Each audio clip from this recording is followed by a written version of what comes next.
Hey my good friends, Sam Haymart for Test Driven TV. Today we're looking at the 2020 Ford Mustang 2.3 liter high performance, a new variant this year that offers more performance than the base Mustang, an engine that draws a lot of its inspiration from the very fast Ford Focus RS. So I'm going to show it to you inside and out. We're going to take it for a quick test drive and I'm going to tell you what I really think.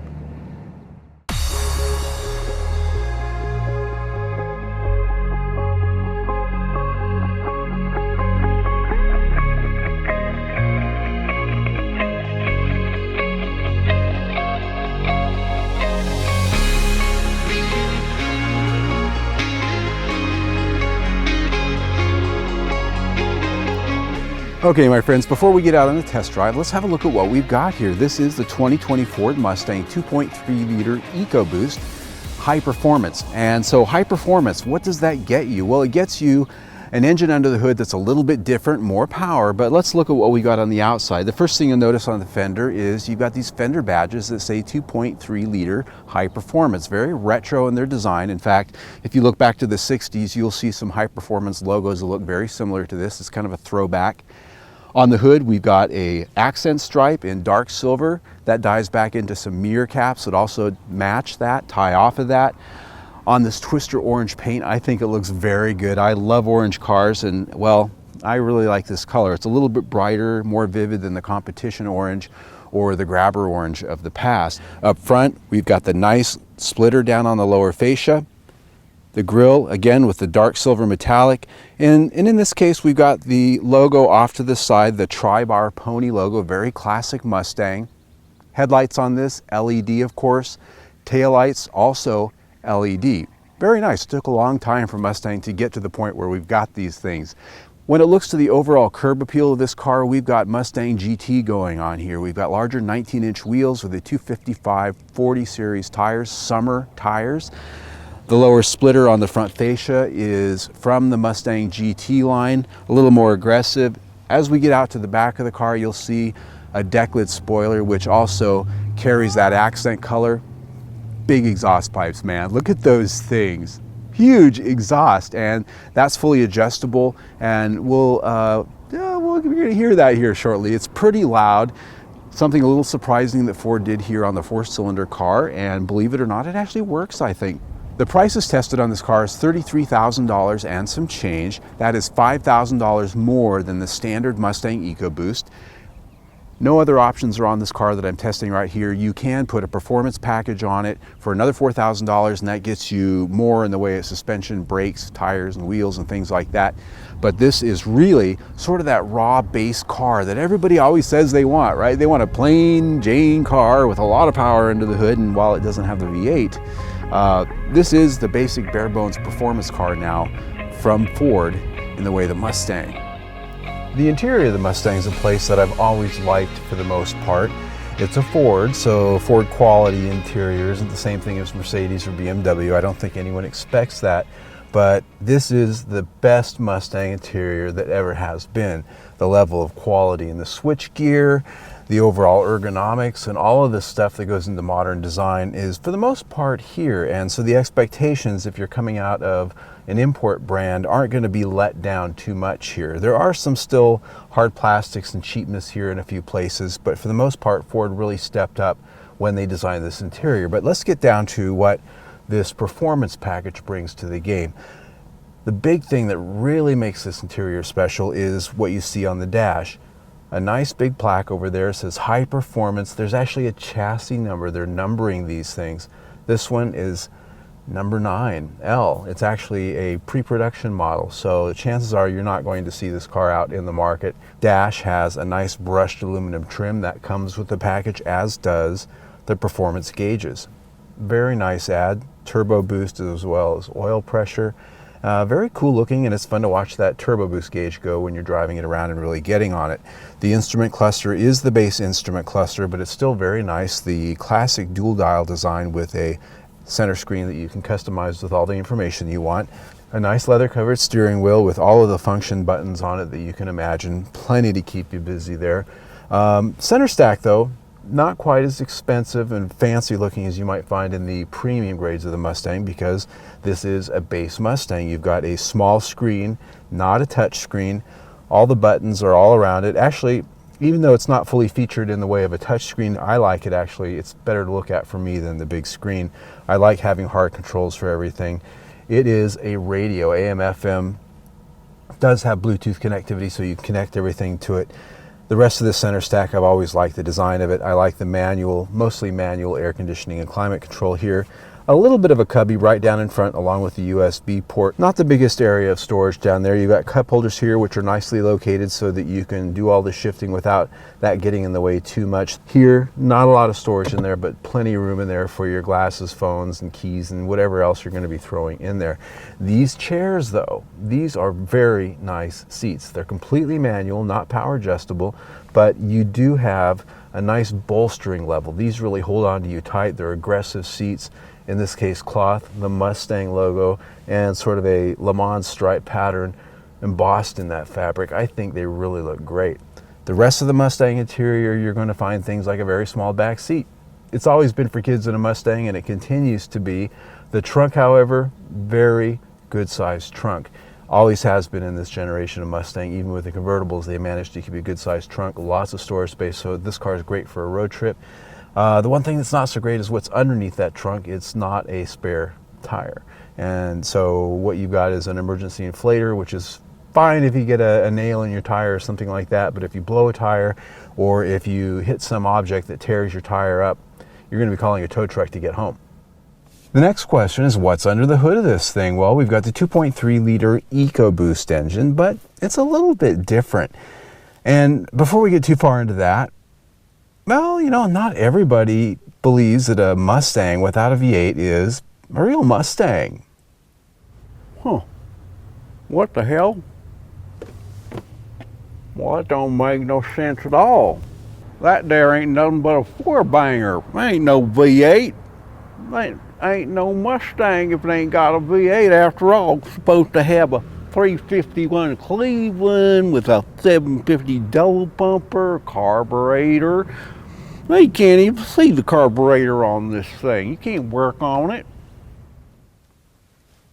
I get it. I get it. I have owned over a dozen Mustangs, almost all of them with a V8. The only one that didn't was a 6-cylinder, and it was a spiritual disappointment. But so we're in modern days though.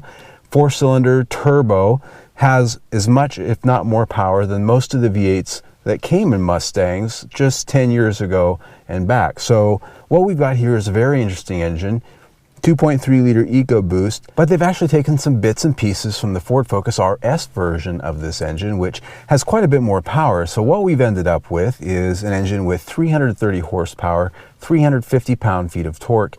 And really the big difference between this and the Ford Focus RS engine is that the tuning's quite a bit different so that it doesn't blow itself apart.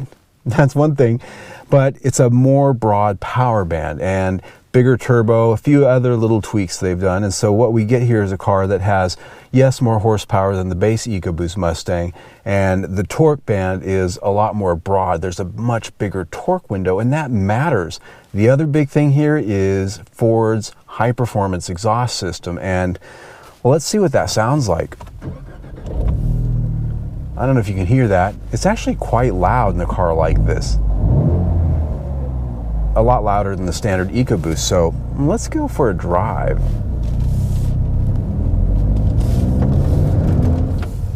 So the question I always like to ask is, how does it go? Woo! Right up to the red line. Woo! And 80, wow. So, thing's pretty springy. No, that's not a really good word. It's pretty quick, all right? Ford tells us 0 to 60 in about 4.5 seconds. That's what it feels like. Pretty refined for a pretty largish 4-cylinder. And it's loud. Did you hear that? It's got a pretty good sound.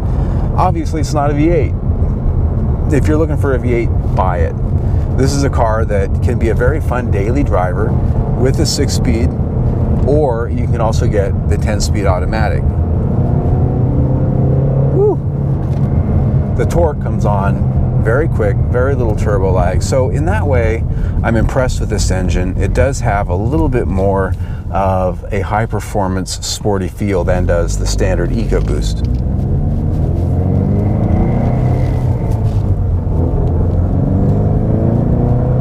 And the 6-speed shifter, also very good. Now, fuel economy, a little bit less than you're going to get in the standard EcoBoost. This is rated at 20 city, 28 highway, and 23 combined. In my week with it driving mostly city with a little bit of highway, I got 21, which, given the way I've been driving with it, pretty good. Right now we're kind of cruising slow because I'm behind what we call in Arizona a snowbird in the winter. That's somebody that's usually from a blue license plate state that sort of oozes down the road in a catatonic state, usually at or well below the speed limit. So that gives us time to talk a little bit here. Now, handling. This has the Mustang GT suspension, essentially. So you get the Mustang GT driving experience in terms of the handling, and you get those bigger tires and wheels, which look great. I've always liked the way this generation of Mustang handles, especially with the 4-cylinder engine, because when you get into the steering feel, which is adjustable by the way, you get a car that feels light on its feet for the heavy tank that it is. It's a very refined chassis for the tank that it is. It's still very heavy in its steering, even on the lightest settings, and the driving experience still quite heavy and well, almost still truck-like by comparison to many cars out there that you could look at from import brands.